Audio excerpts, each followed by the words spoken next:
Assalamualaikum warahmatullahi wabarakatuh. Alhamdulillahi rabbil alamin, wabihi nasta'in wa ala umuri dunya waddin, wassalatu wassalamu ala sayyidil anbiya'i wal mursalin wa ala alihi wa ashabi ajma'in. Rabbi syrah li sadri wa yassir li amri wahlul 'uqdatam min lisani yafqahu qawli, amma ba'du. Bapak Ibu hadirin jamaah salat subuh Masjid Nurul Hasanah yang dirahmati Allah. Minggu lalu kita bicara tentang iman, Islam dan ihsan, di mana di situ kita diajarkan oleh malaikat Jibril yang menemui Rasulullah SAW di hadapan para sahabat. Tiba-tiba datang seorang laki-laki kepada Rasulullah SAW dan terlihat sangat akrab, dibuktikan dengan diadunya dua lutut yang mulia beliau berdua, lutut malaikat Jibril dan lutut Rasulullah SAW. Dan kemudian malaikat Jibril pun meletakkan kedua telapak tangannya di atas paha Rasulullah SAW. Itu membuktikan keakraban keduanya. Maka sahabat pun heran karena tidak pernah bertemu dengan orang itu dan gak pernah melihat orang itu, dan juga tidak ada tanda-tanda orang itu adalah orang jauh, karena tidak melihat, sehari-hari tidak terlihat, tapi tidak terlihat dia itu adalah orang jauh. Lalu orang laki-laki itu yang sangat dekat kepada Rasulullah itu bertanya tentang Islam, bertanya tentang iman, dan bertanya tentang ihsan. Anehnya, yang membuat Umar bin Khattab itu terheran-heran, semua yang ditanyakan oleh orang itu dijawab oleh Rasulullah, lalu dibenarkan pula oleh orang itu. Sodakta, engkau benar. Dia yang bertanya, dia pula yang membenarkan. Ternyata setelah Rasulullah SAW perintahkan kepada Umar bin Khattab agar menjemputnya, mengembalikannya di hadapan Rasulullah, tiba-tiba orang itu menghilang. Cepat sekali hilangnya. Karena kondisinya tidak normal seperti itu, maka Rasulullah sampaikan kepada Umar bin Khattab, tahukah kamu Umar siapa itu? Kemudian Umar bin Khattab menjawab, Allah dan Rasulnya yang lebih tahu. Dikasih tahu oleh Rasulullah, itu adalah malaikat Jibril, yu'allimu dinak, yang mengajarkan agama kepada kalian. Artinya malaikat Jibril bertanya kepada Rasulullah itu bukan untuk malaikat Jibril, tetapi bertanyanya adalah untuk sahabat yang ada pada saat itu. Lalu kali ini dijelaskan oleh Imam An-Nawawi di dalam syarahnya. Imam An-Nawawi qala al-Imam An-Nawawi, Imam Nawawi berkata, qauluhu sallallahu alaihi wasallam, sabda Rasulullah sallallahu alaihi wasallam, akhbarani anil iman, beritahu kami tentang iman. Ini adalah sebuah pertanyaan yang disampaikan oleh malaikat Jibril kepada Rasulullah. Apa yang dimaksud dengan ahbirni, bukan ahbarani, ahbirni anil iman, beritahu kami tentang iman. Maka Imam Nawawi menjelaskan al-imanu fil lughati, iman secara bahasa, wa mutlaqut tasdiki. Iman secara bahasa itu adalah mutlak pembenaran, artinya pembenaran secara mutlak. Hati kita membenarkan sesuatu dan pembenarannya itu tidak ada pengecualian, membenarkan secara mutlak. Wa fi syar'i, dan iman menurut syarak atau menurut syariat, ibaratun an tasdiqin khasin, adalah ungkapan tentang pembenaran secara khusus. Kalau iman menurut syariat itu adalah membenarkan secara khusus, tidak semuanya dibenarkan, tapi hanya bagian-bagian tertentu yang harus kita benarkan. Apa itu? Wa huwa tasdiqu billahi, yaitu yang pertama membenarkan tentang Allah Subhanahu wa taala. Maksudnya membenarkan bahwasanya Allah itu adalah ada. Wa malaikatihi, dan juga membenarkan bahwasanya malaikat Allah itu adalah ada. Wa rusulihi, dan yang ketiga membenarkan bahwasanya rasul-rasul Allah, utusan-utusan Allah itu adalah ada. Wal yaumil akhiri, dan hari akhirat itu adalah ada, pasti terjadi. Wabil qadari, ada dibaca juga wabil qadari khairihi wa syarrihi, dan ketentuan baik, ketentuan buruk itu adalah ada. Artinya yang menjadikan seseorang itu adalah baik adalah Allah, yang menjadikan seseorang itu adalah buruk adalah Allah. Artinya ketentuan baik itu adalah dari Allah, ketentuan buruk juga dari Allah. Artinya seseorang ketika ditentukan oleh Allah itu buruk, maka dia harus yakin dan beriman bahwasanya yang menentukan semuanya itu adalah Allah Subhanahu wa taala. Wa amal Islamu, adapun Islam, setelah malaikat Jibril menanyakan tentang iman, di mana iman itu adalah membenarkan atau mempercayai terhadap Allah, mempercayai terhadap malaikat-malaikat Allah, rasul-rasul Allah, hari akhirat, takdir baik dan takdir buruk. Maksudnya adalah mempercayai hari akhirat itu mempercayai nanti akan terjadi hari kiamat, percaya kepada takdir baik dan takdir buruk.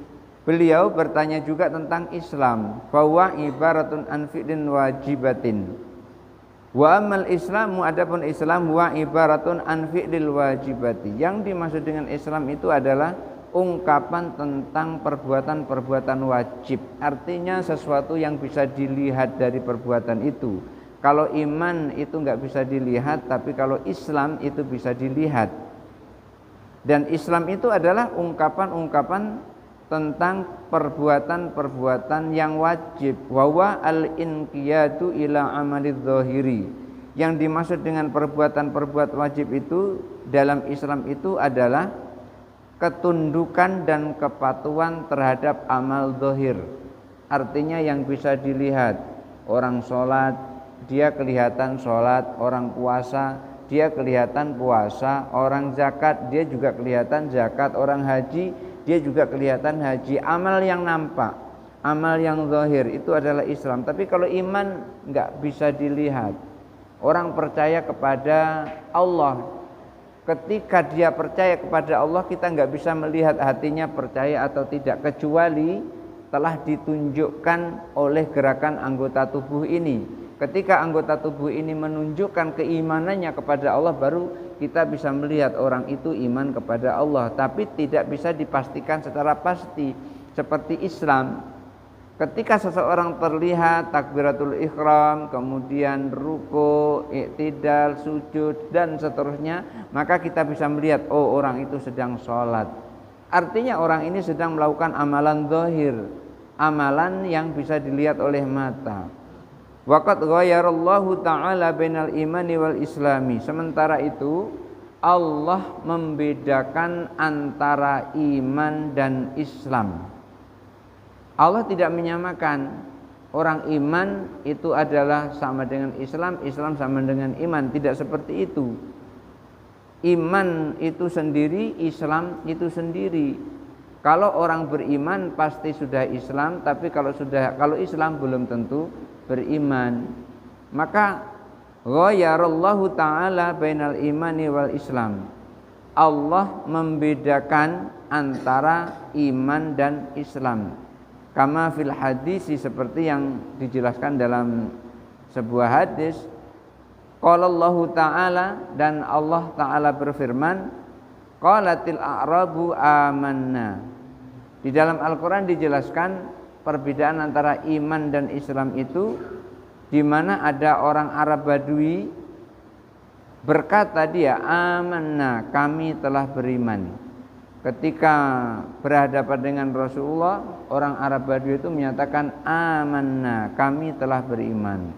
Lalu Allah perintahkan kepada Rasulullah, kul, katakan wahai Muhammad, lam tu'minu, Jadi Rasulullah diperintahkan oleh Allah agar menyampaikan kepada orang Badui itu yang mengatakan amanna, kami telah beriman, maka Rasul sampaikan lam tu'minu, kalian belum beriman.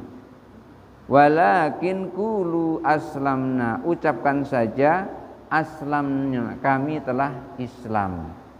Jadi orang Badui yang barusan mengucapkan 2 kalimat syahadat itu, dia mengatakan kami telah beriman. Lalu Allah sampaikan kepada Rasulullah, sampaikan kepada Arab Badui itu, orang Badui itu, katakan qulu aslamna, katakan kami telah berserah diri atau kami telah masuk Islam. Ini artinya ketika orang-orang Badui ini berkata amanna, ditolak oleh Allah Subhanahu wa taala karena belum sepenuhnya dia percaya kepada Allah, percaya kepada malaikat-malaikat Allah, kepada rasul-rasul Allah dan seterusnya, maka cukup dikatakan aslamna, kami telah masuk Islam, seperti yang dijelaskan di dalam surah Al-Hujurat ayat 14. Wadzalika, itu kenapa? Karena annal munafikina, orang-orang munafik itu, kanu yusalluna, mereka itu orang-orang munafik itu juga sholat. Seperti orang mukmin, orang munafik itu juga sholat. Wa yasumuna, orang munafik itu juga berpuasa. Wa yatasaddaquna, dan orang-orang mukmin, orang-orang munafik itu juga bersedekah. Orang munafik berpuasa, orang munafik juga sholat, orang munafik juga bersedekah. Wa bi qulubihim yunkiruna, akan tetapi di hati mereka mengingkari. Dia sholat tapi dia ingkar terhadap sholatnya, hanya biar dilihat oleh orang seperti orang lain. Dia puasa tetapi dia ingkar dengan puasanya, biar dilihat oleh orang ia puasa seperti orang yang lain. Dan dia pun juga bersedekah, artinya mengeluarkan zakat, tetapi dalam hatinya mereka mengingkari. Karena mereka mengingkari dalam hatinya itu, tidak sejalan antara mulut dan hatinya, inilah disebut oleh Allah Subhanahu wa taala dia munafik. Salat tapi hatinya tidak sejalan dengan salatnya, puasa hatinya tidak sejalan dengan puasanya. Yatasaddaquna, mereka bersedekah atau mengeluarkan zakat tapi hatinya tidak sejalan. Falamma idda'ul imana, ketika orang-orang munafik ini mengklaim diri mereka itu adalah orang beriman, orang-orang munafik ini menganggap dirinya adalah orang-orang beriman, kadzdzabahumullahu fi da'wahum al-imana, Allah mendustakan tentang klaim mereka dalam keimanan mereka. Allah tidak mengakui kebenaran pengakuan keimanan orang-orang munafik itu. Kenapa? Liingkarihim bil qulubi, karena hatinya mengingkari, tidak sejalan dengan mulutnya. Loh, kok Allah tahu? Ya tentu Allah yang menjadikannya. Apapun yang tersembunyi pasti Allah tahu. Yang ada di dalam hati setiap orang Allah tahu. Diucapkan maupun tidak diucapkan Allah tahu. Oleh karena itu Bapak Ibu, ketika Bapak Ibu berdoa, walaupun doanya itu tidak terucap di mulut, Allah sudah tahu apa yang ada di dalam hati.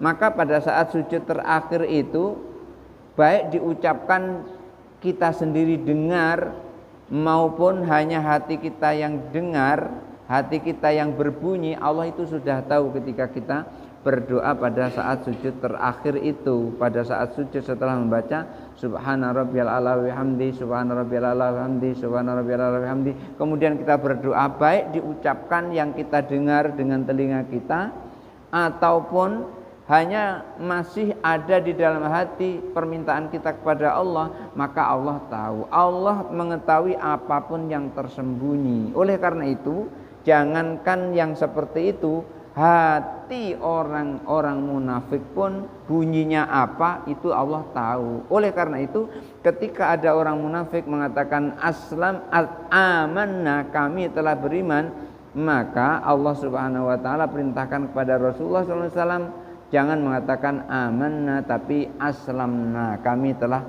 Islam. Karena orang munafik itu adalah juga Islam. Kenapa dia Islam? Zahirnya dia telah mengucapkan 2 kalimat syahadat.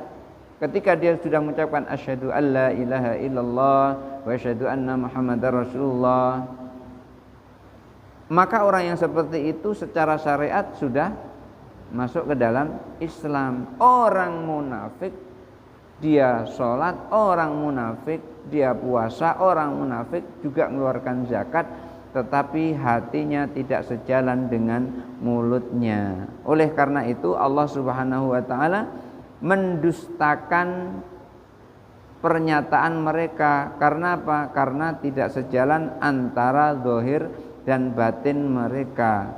Oleh karena itu, karena keingkarannya orang-orang munafik itu, Allah mendustakan klaimnya yang mengatakan dirinya adalah beriman. Wa sadaqahum fi da'wal islami, akan tetapi Allah membenarkan klaimnya terhadap keislaman mereka. Allah mengakui dia adalah sebagai orang Islam, tapi Allah tidak mengakui dia sebagai orang beriman, karena hatinya bertentangan dengan zahirnya, batinnya bertentangan dengan zahirnya, zahirnya bertentangan dengan batinnya. Kenapa kok Allah Subhanahu wa taala menyatakan membenarkan klaimnya tentang Islam, membenarkan pengakuannya tentang Islam? Li ta'atihim iyyahu, karena ia taat kepada Islam itu sendiri. Buktinya apa? Dia sholat, dia juga puasa di bulan Ramadan, dia juga mengeluarkan zakat, maka amalan-amalan Islamnya kelihatan.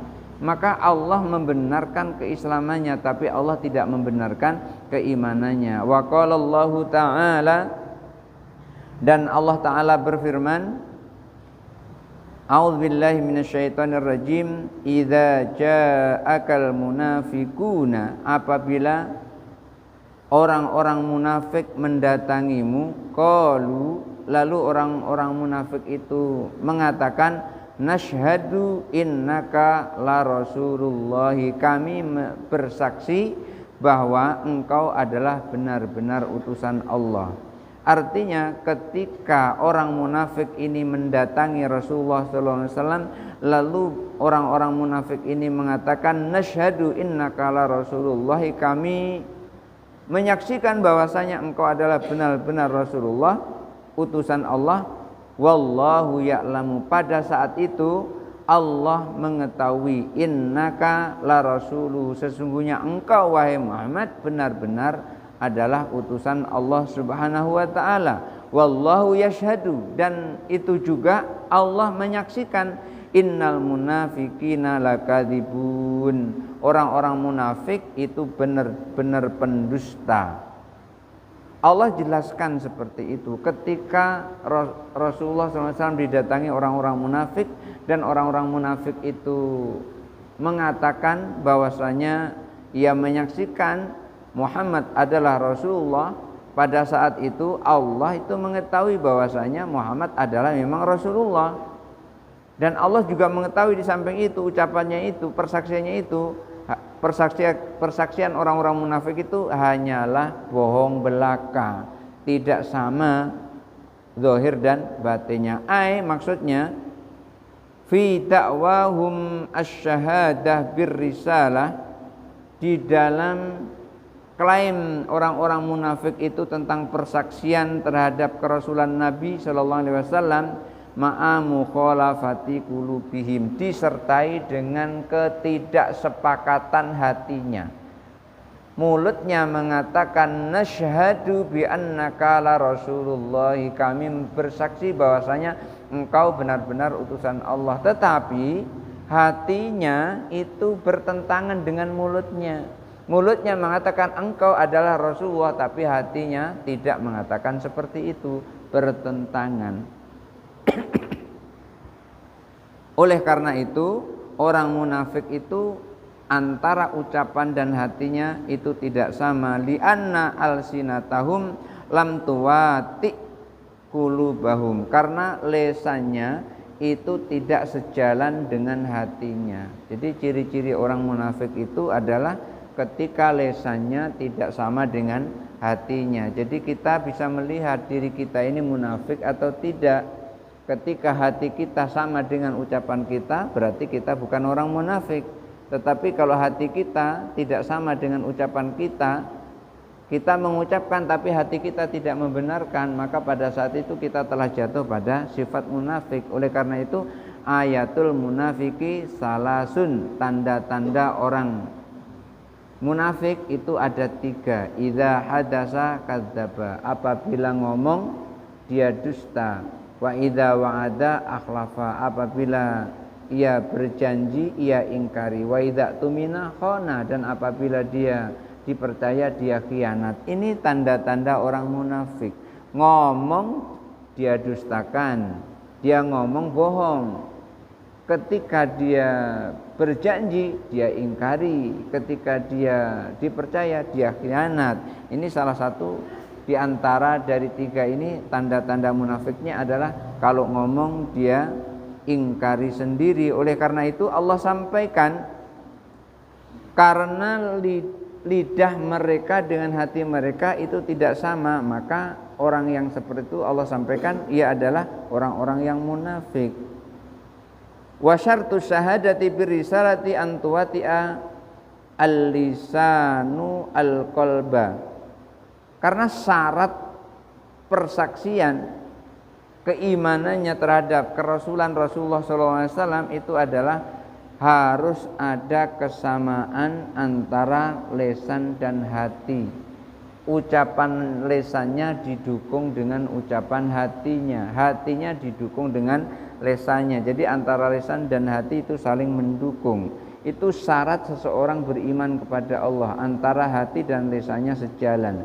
Kalau tidak sejalan, maka tidak dikatakan dia adalah orang beriman. Falamma kadzdzabu fi da'wahum, ketika orang-orang munafik itu berdusta tentang klaim mereka, klaim keimanan mereka, pengakuan keimanan mereka, bayyanallahu ta'ala kadzibahum, Allah menjelaskan kedustaan mereka di dalam ayatnya. Orang munafik ketika dia ngomong hatinya dengan mulutnya itu tidak sama, maka Allah jelaskan kepada Rasulullah di dalam ayatnya bahwasanya orang ini adalah orang munafik karena apa yang diucapkan tidak sejalan dengan apa yang bergetar di dalam hatinya. Falamma kanal imanu syarton, dan ketika iman itu adalah merupakan syarat fi sihhatil Islam, syarat tentang sah Islam seseorang, istasnallahu ta'ala minal mu'mininal muslimina, maka Allah membedakan antara orang-orang mukmin yang muslim. Ada orang mukmin yang muslim, ada orang muslim yang mukmin. Artinya gini, ada orang mukmin, ada orang muslim. Orang muslim adalah orang yang beriman kepada Allah, orang mukmin orang yang beriman kepada Allah, orang muslim adalah orang yang mentaati syariat-syariat Islam. Dia sholat, dia puasa, dia juga mengeluarkan zakat. Orang mukmin juga seperti itu sama, tetapi mereka berbeda. Qala Allah Ta'ala, Allah Ta'ala berfirman, fa'ahrajna man kana fiha minal mu'minin. Di dalam surah Az-Zariyat ayat 35 Allah berfirman, fa'ahrajna, dan kami telah mengeluarkan man kana fiha, orang-orang yang ada di kampung itu, kampungnya Nabi Lut, minal mu'minin, orang-orang yang mukmin. Allah telah keluarkan orang-orang yang ada di kampungnya Nabi Lut itu, orang-orang yang mukmin telah dikeluarkan.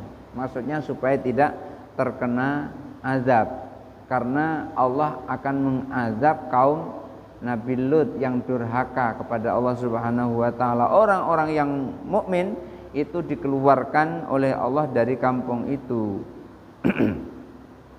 Fama wajadna fiha ghaira baiti minal muslimin, Az-Zariyat ayat 36 berikutnya, dan kami tidak mendapati di dalam kampung Nabi Lut itu kecuali rumah-rumah orang muslim. Yang muslim tidak dikeluarkan dari kampung Nabi Lut, yang mukmin dikeluarkan dari kampung Nabi Lut. Ini Allah membedakan antara orang mukmin dan orang muslim.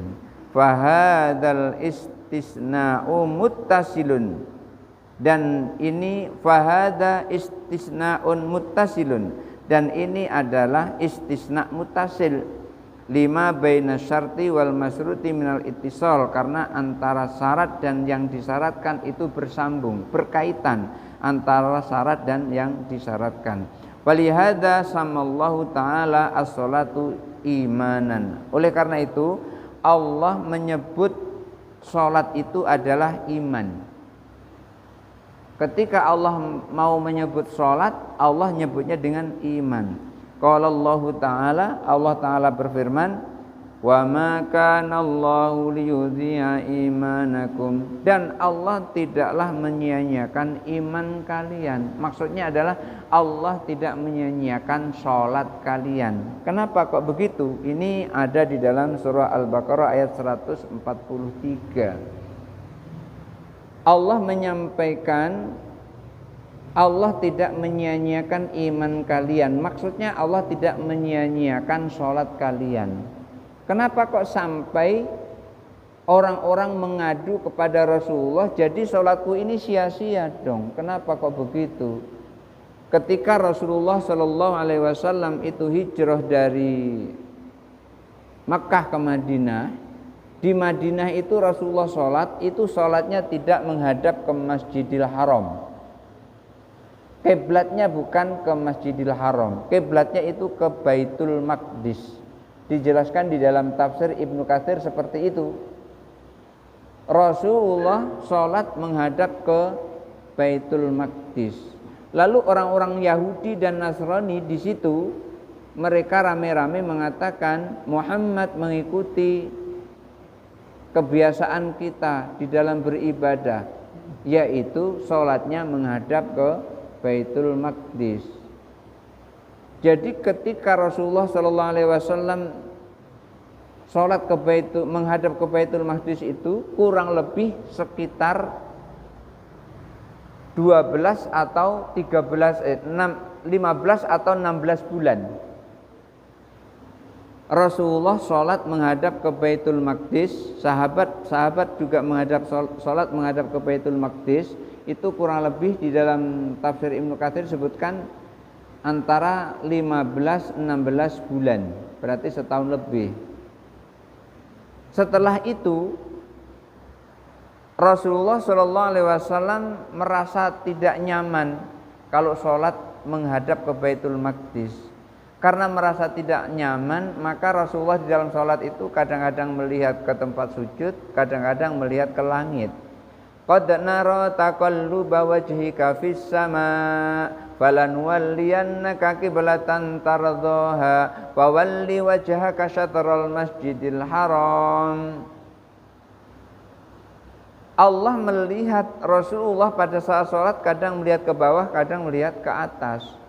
Allah tahu bahwasanya di dalam hati Rasulullah tidak ada kecenderungan senang ketika sholat menghadap ke Baitul Maqdis. Lalu kenapa Rasulullah kok pada saat itu sholatnya menghadap ke Baitul Masjid di awal-awal masuk di Madinah? Namanya tamu baru datang itu biasanya mengikuti kebiasaan kampung yang ada di situ. Kebiasaan orang itu biasanya ngikut, tidak membuat tradisi sendiri. Jadi ngikut tradisi sebelumnya yang ada di kampung itu yang dilakukan oleh Rasulullah. Setelah itu, setelah Rasulullah kuat pengaruhnya di kampung itu, baru Rasulullah berani berbuat untuk melakukan kebaikan, yaitu Rasulullah tidak senang menghadap sholatnya ke Baitul Maqdis. Lalu Allah sampaikan, pilih mana yang kamu senang pada saat sholat menghadapnya, mau kemana. Lalu ternyata Rasulullah memilih mengikuti nenek moyangnya yaitu Nabi Ibrahim alaihissalam, bapaknya yaitu Ibrahim alaihissalam. Akhirnya Rasulullah itu sholatnya menghadap ke arah Ka'bah, menghadap ke Masjidil Haram. Oleh karena itu Allah sampaikan fawalli wajhaka syatral Masjidil Haram, dan pada saat itu terjadi adalah pada saat sholat asar. Di dalam tafsir Ibnu Katsir disebutkan terjadinya perubahan arah kiblat dari Baitul Maqdis ke Masjidil Haram itu pada saat sholat asar, dan itu pun pada saat Rasulullah ruku. Sedang ruku baru ada perintah dari Allah boleh menghadap ke Masjidil Haram. Jadi hadapkan wajahmu ke Masjidil Haram. Maka pada saat itu mutar 180 derajat pada saat ruku itu menghadap ke Masjidil Haram. Nah, itu yang dijelaskan di dalam tafsir Ibnu Katsir, riwayatnya seperti itu. Pada saat asar Rasulullah menerima wahyu agar mengarahkan sholatnya menghadap ke Masjidil Haram, dan itu pun pada posisi ruku. Saat ruku langsung mutar menuju ke arah Masjidil Haram. Maka orang atau kita kalau sholat itu menghadapnya adalah ke Mekah. Kalau orang yang berada di Masjidil Haram menghadapnya adalah ke Ka'bah tepat. Tapi kalau orang di luar Masjidil Haram maka menghadapnya adalah ke Masjidil Haram. Dan kita juga begitu, kita di luar jauh dari Mekah maka menghadap kita adalah ke Mekah yang tujuannya adalah ke Masjidil Haram. Rasulullah berubah pada saat sholat tidak menghadap ke Baitul Maqdis lagi, tapi menghadapnya ke Masjidil Haram. Lalu para sahabat bertanya, ya Rasulullah, bagaimana sholat kami sebelum menghadap ke Masjidil Haram? Inilah kemudian turun ayat wa ma kana Allahu liyudhi'a imanakum, dan Allah tidak akan menyia-nyiakan iman kalian.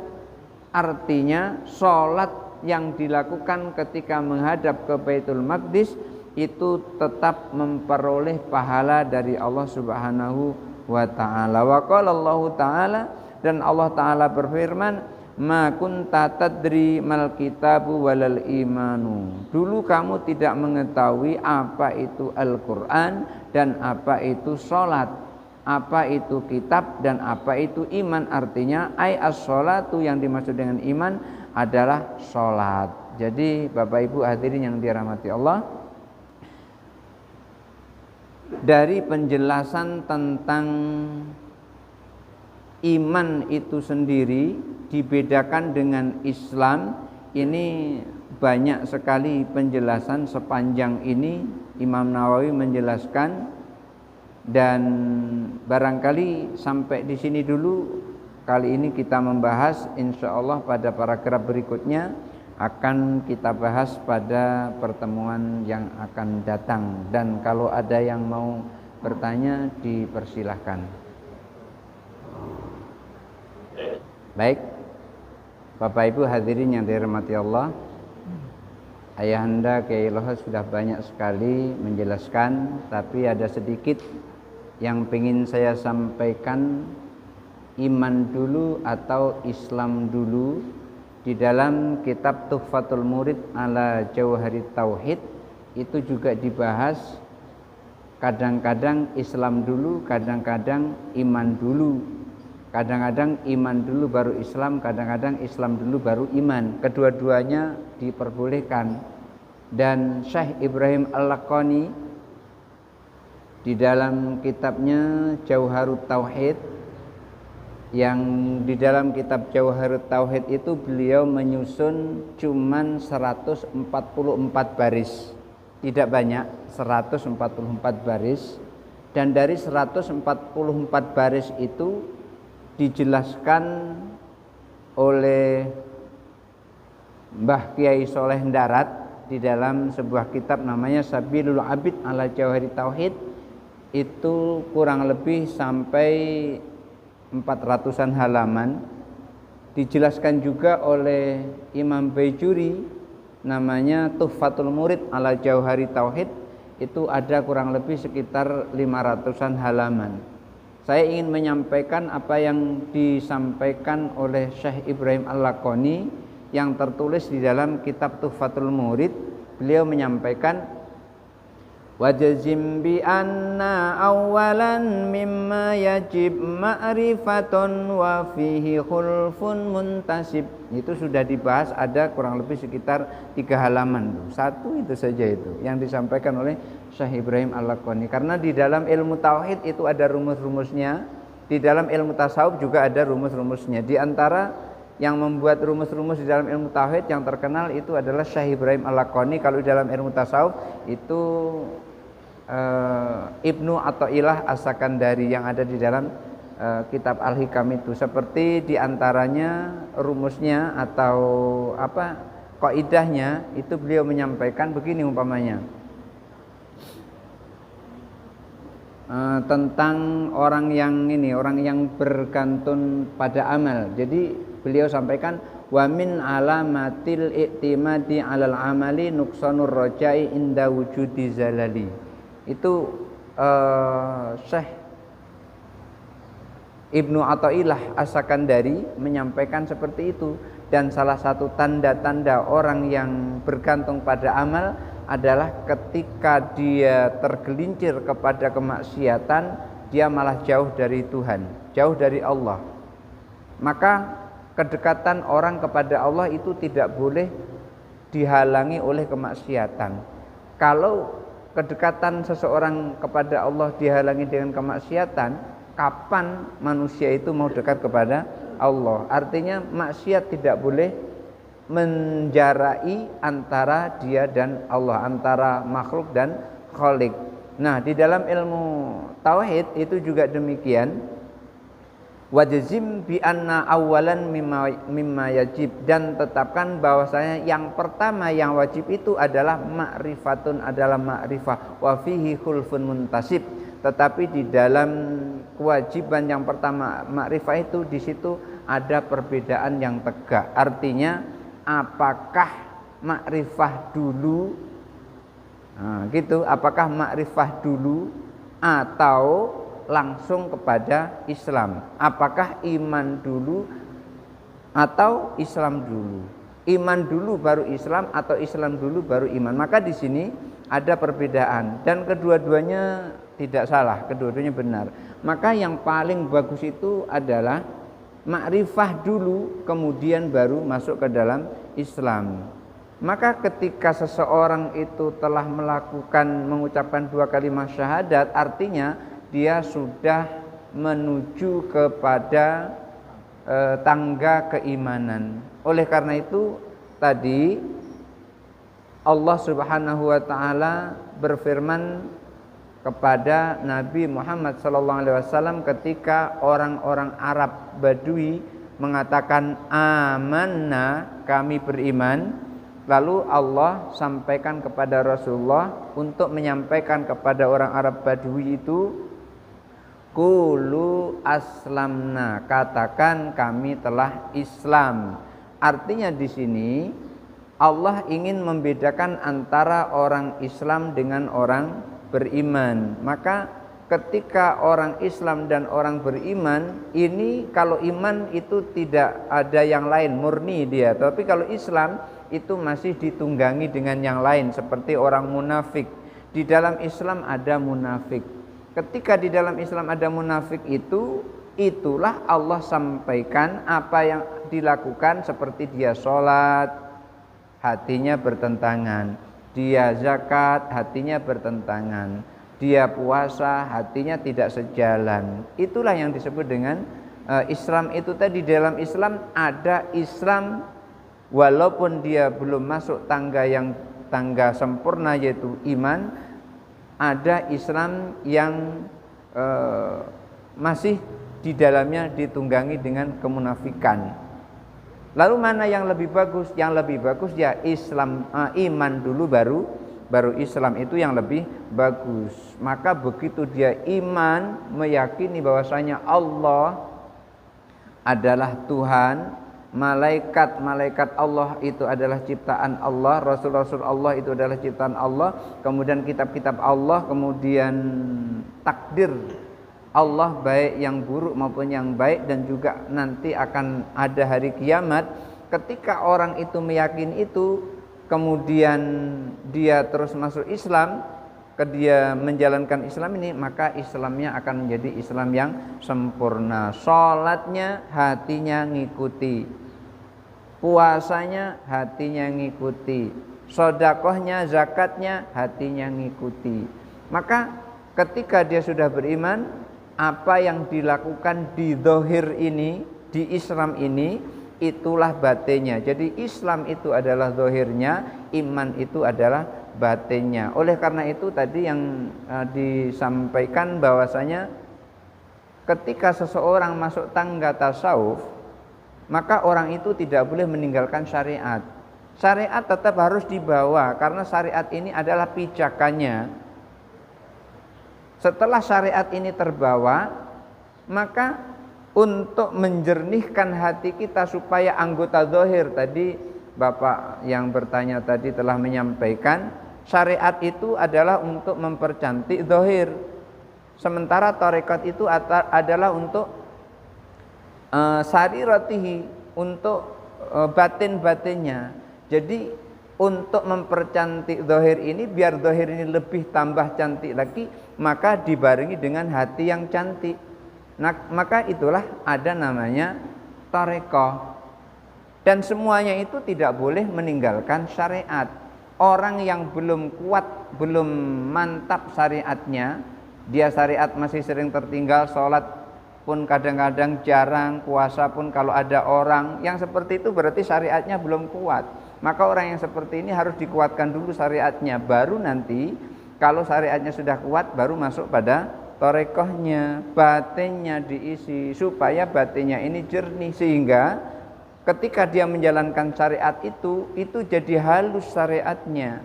Oleh karena itu Bapak Ibu hadirin yang dirahmati Allah, syariat tidak boleh ditinggal ketika seseorang menjalankan tarekat. Maka tasawuf, ketika orang itu ngerti, tidak mungkin seorang yang bertasawuf itu meninggalkan syariat. Kalau ada orang tasawuf meninggalkan syariat, berarti tasawufnya batal. Maka orang yang mengatakan tasawuf itu adalah syirik, tasawuf itu adalah sesat, maka orang itu adalah orang yang tidak tahu apa itu tasawuf, apa itu tarekat, apa itu nanti ketika dia menjalankan tarekat, nanti akan dia bertemu dengan namanya hakikat. Ketika dia ketemu dengan hakikat, nanti akan ketemu dengan ma'rifat. Pada dasarnya ketika kita menyembah Allah, kita kan harus ma'rifat. Bagaimana mungkin kita bisa menyembah Allah kalau kita nggak tahu siapa yang kita sembah? Maka kita harus ma'rifat kepada Allah. Ma'rifat itu apakah harus melihat dengan secara nyata? Bisa seperti itu, bisa juga tidak. Satu contoh, ketika ada orang nyebrang jalan, kemudian terus diserempet mobil, orang itu berputar-putar, terus langsung jatuh plek. Kita melihat dari jauh, oh orang itu masih hidup. Loh, tahu dari mana hidup? Kita tanya, dari mana kamu tahu kalau orang yang ditumbur itu hidup? Dia masih bergerak, dia masih duduk. Ini namanya sudah ma'rifat yang seperti itu. Udah tahu. Ketika seseorang menyembah Allah, orang itu harus tahu siapa yang disembah, yaitu Allah. Kenapa kamu sholat? Menyembah Allah. Itu artinya sudah ma'rifah. Bukan berarti ma'rifah itu harus, wah Allah itu seperti ini. Membayangkan Allah saja kita nggak boleh. Apalagi kita melihat secara zahir. Nggak bisa. Kecuali nanti kalau sudah bertemu Allah Subhanahu wa ta'ala. Di dalam sholat kita membayangkan Allah seperti ini, seperti itu, nggak boleh. Kenapa? Karena yang kita bayangkan tentang Allah, apapun bentuknya, Allah tidak seperti itu. Kenapa? Mukhalafatul hawadisi laisa kamitslihi syai'un. Allah itu berbeda dengan makhluk dan tidak ada yang menyamai Allah. Karena tidak ada yang menyamai Allah, maka kita tidak bisa membayangkan apapun tentang Allah. Cuman kita bisa merasakan hadirnya Allah di hadapan kita. Kita boleh merasakan hadirnya Allah di hadapan kita, tapi kita tidak boleh membayangkan Allah bentuknya seperti ini, seperti ini, seperti ini. Kalau kita sholat sedang membayangkan Allah bentuknya seperti ini, oh Allah seperti gunung umpamanya kayak gitu, sedang syirik kita. Iya, sedang salah kita seperti itu. Oleh karena itu ketika kita sholat jangan pernah membayangkan bentuk Allah, tapi rasakan hadirnya Allah dekat kepada kita. Barangkali itu saja dulu, dan berikutnya Ayanda ya itu ditutup dengan doa.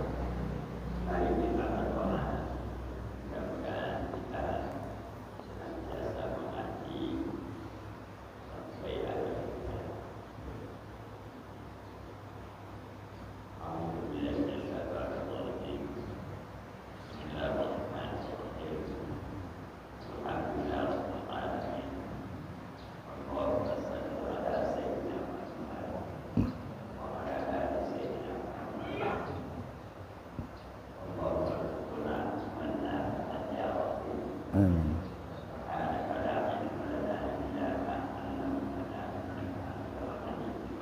Amin. Amin. Amin. Amin. Amin. Amin.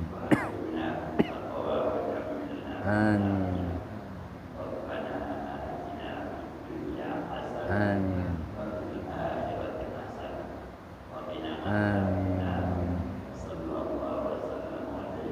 Amin. Barangkali itu saja dulu yang bisa saya sampaikan, kurang lebihnya mohon maaf. Wallahul muwaffiq ila aqwamit thoriq. Wassalamualaikum warahmatullahi wabarakatuh.